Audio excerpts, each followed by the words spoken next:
As Barbara somewhat alluded to, I was with Deloitte since '83, and I saw this whole process evolve. As a matter of fact, we have sitting in the corner in the gray suit, that young man with the gray hair. His name is Tomita-san, is the founder of the Japan firm of Deloitte, Tomats. So there's a lot of representation in this room from which Barbara is employed. But I recall in the 93, 95 years when, as Barbara said, the then chairman, J. Michael Cook, initiated this concept called Men and Women as Colleagues. And to be honest, and he put workshops together, and he forced every partner and every manager to go through this workshop. And it talked about how to work together, how to socialize with clients. It was a very, to be honest, awkward issue. And it was somewhat pulling teeth back then. But the key was that Mike, being an extraordinarily single-minded, almost dictatorial chairman, who was as brilliant can be, it was coming from the top. And I think it's really important in organizations that it does come from the top. This is not an issue that can just be talked about on a grassroots level. But in the end, it works because of all the reasons that have been just articulated. One, the firm was recruiting at least 50% or more of women and couldn't retain them. But more importantly, it was a customer base, as also somebody said, that when your clients and customers are largely gaining in the female ranks of senior positions, you have to be able to match up. So as much as some companies would like to say we think it's the right thing to do, in a lot of ways it's the business thing to do. And by the way, I'm very proud of Barbara, and I think the firm's done a marvelous job. Great. Thanks, Tom. All right. Great. Thank you very much, Tom. Okay, questions? I'm going to work in the back of the room. Oh, first I'm going to go here. All right. I'm going to ask you to stand. Emmy, could you stand up and introduce yourself? Emmy Nakatsugawa from Dow Jones. I loved your presentation. I thought it was really interesting, but I always tend to be a bit of a skeptic when it comes to information, so I want to be as thorough as possible. The information that you're providing with the different countries with their mandates, how did that eventually, or is there any information yet on how that has actually impacted the company's ROIs? Actually, most of them are still in place, if you will. What impact does it have on corporate governance, and what impact does it have in terms of bringing more women into senior management? Haven't seen it yet. In fact, in Norway,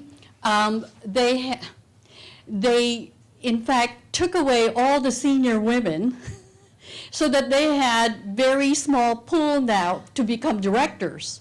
So many of them have become professional directors with 5 or 6 board seats. And so they sort of took away the pool of senior women that they had to begin with.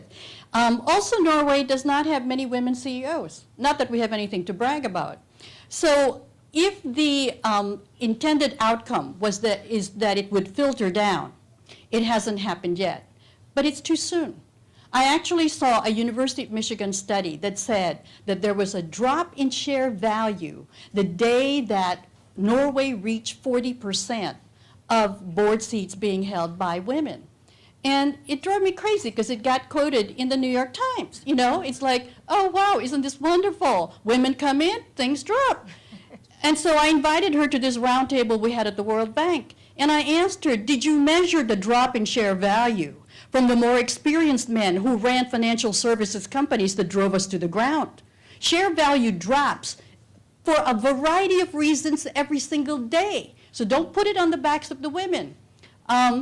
What we want when women get on boards is to create stable companies. It's not necessarily that they will create magic immediately. It could perhaps enhance what they're doing already internally, as what Deloitte is doing. We can create magic, Irene. Yeah. We can, but the expectation that if you put 40% of board seats immediately being female, that there will be a dramatic change. Overnight, right. Overnight. That's not going to happen. It took men a long time to destroy many companies. Royanne, you've got a comment. Yes. Actually, I have some statistics, if you want some statistics.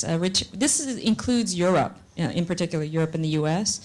This is for comparing companies who have women on the board versus companies who don't, and their performance. And it's a long correlation, and I have statistics on that point. If you'd like, if you tell me, I'll give you copies of it. But return on investment is 11.4% for boards with women and 10.3% if they don't. Stock price growth is 64% if you have women, and it's 47 on average if you don't. So it's not a trivial statistical amount of money. It's about math, and it's about you can't argue you can argue the causation, but you can't argue the very strong correlation at the moment. Can't argue the numbers. Thank you very much, Laura. Okay, question here. Stuart, will you introduce yourself? My name is Stuart Ishimaru. I'm at the Equal Employment Opportunity Commission. I was part of the 2010 leadership delegation with Jan and Tracy and Monty, and a majority of women were on the trip. And we had a great first meeting in Osaka with women business leaders. Great meeting, learning about women in the workplace. And every other meeting after that with business leaders, very few women, if any, right? Here's my question about how do you apply some of this to the Japanese experience? Royanne's there. Barbara's presentation didn't touch on, it was a US-based experience, but how might this translate for Japanese women? Because the Japanese talked to us about labor shortage, about needing more people in the workplace, so I'm curious, how does this translate, what's the best way to translate this to the Japanese experience? Can I take a crack at that? Sure. Go I ahead, forgot to Irene. show my last slide. These are the 15 Japanese companies that have women on their boards of the 100 largest in Japan. We released this study last November in Tokyo, okay? And as you can see, only Sony has 2 women directors. Everybody else had only 1. So I met with the chairman of the Tokyo Stock Exchange, and I brought Saki Fukushima with me, who is on the board of Sony and also Benesse, and I also brought Merle Okawara, who's on the board of Avon Japan and also her own company, JC Foods. And I didn't want the chairman to hear about the results or, I didn't want to shame him. So I brought the results of the report. And I talked about what can be done in terms of listed companies to improve women's access to board seats. So he told me that they are seriously considering, it may actually be in place already, requiring all listed companies to have at least 1 independent director in each company in order to remain listed. And you say, what's the big deal with that? All directors in US companies are independent directors. The reason is in Japan, almost, 99.9% of board seats are held by senior management. So it's very incestuous.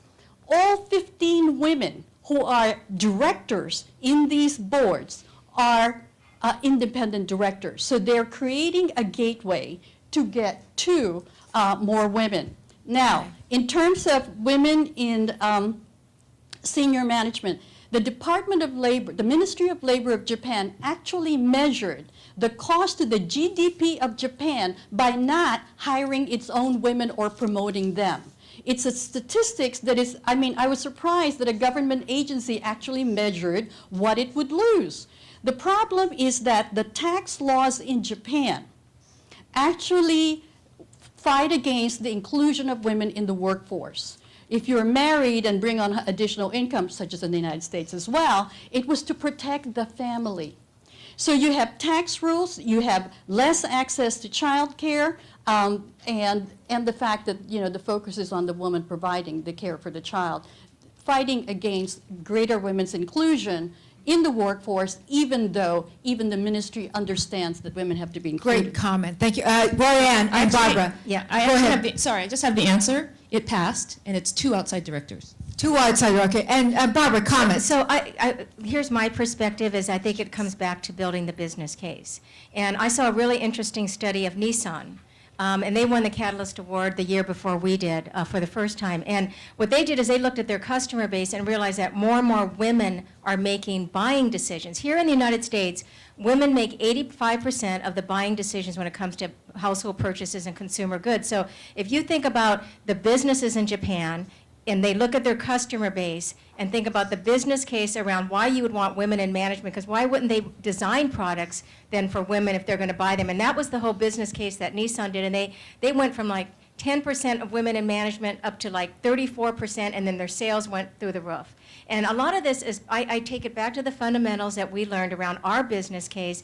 There's going to be a talent shortage. There's just not enough people in the world pretty soon to even hold jobs. And so you have to think about who's out there. If there's more women, then you got to be hiring them. So I think, the business case is both internally around the talent and externally around the customer. So I think that's what Japanese companies can think about if they're, if they're challenged by back to, what Tom said. One of the things that we did that I touched on here in the U.S. is that this course of Women as Buyers is the men and women as colleagues of, 2010, versus 1993. And because we no longer can probably force gender training in the United States because people would just think, okay, I don't really want to go to any more things that I have to go to, but people want to go to learn how to sell to women because there are more women buying things. And I think that evolution, is going to help drive change in Japan and other countries where maybe it's not as progressive as here. Good point. Thank you, Barbara. Question all the way in the back. Diane, you want to stand up? Hi, I'm Diane Fukami from the San Francisco Bay Area, and I've served on a number of nonprofit boards in the Bay Area. I have a question a little closer to home, and it's a little more delicate. As I look around the room and the conference the last 2 days, I noticed the demographics are basically men, and looking at the leadership at USJC, it's also heavily men. How do we help combat that? Good question. Okay. Royanne, you want to take that first? We'll have a comment from everybody. Yeah. So Royanne? Actually, there's a one of the more recent statistical information that shows the success of a program. There is a thing called critical mass. It's not just one woman at the table, it's actually 30%. So that somehow it's just a magic number, the magic number 3. So if you have 10 men on the board, or you have 10 seats, and you have 3 women on the seat, you will reap the benefits, those statistical benefits I've told you about in terms of performance and innovation. So it's great that we have a president who is a woman, and you've seen the performance correlations as a result of having the woman in charge. But in addition, and again, for everyone in this audience who is not American, what we're talking about is not just women, right? Women, yes, great, I'm all over it, but also a different perspective. So we're talking Japanese Americans on boards of directors, foreign passport holders on boards of directors, people who bring a different point of view that will help you make a better decision. Totally separate from whether you even have women as customers, you will make a better company and have better performance. So I would say you got to shoot for the 3, and that's you just build it into the infrastructure of your chain of leadership and build that into the programs for U.S.-Japan Council as you plan leadership programs.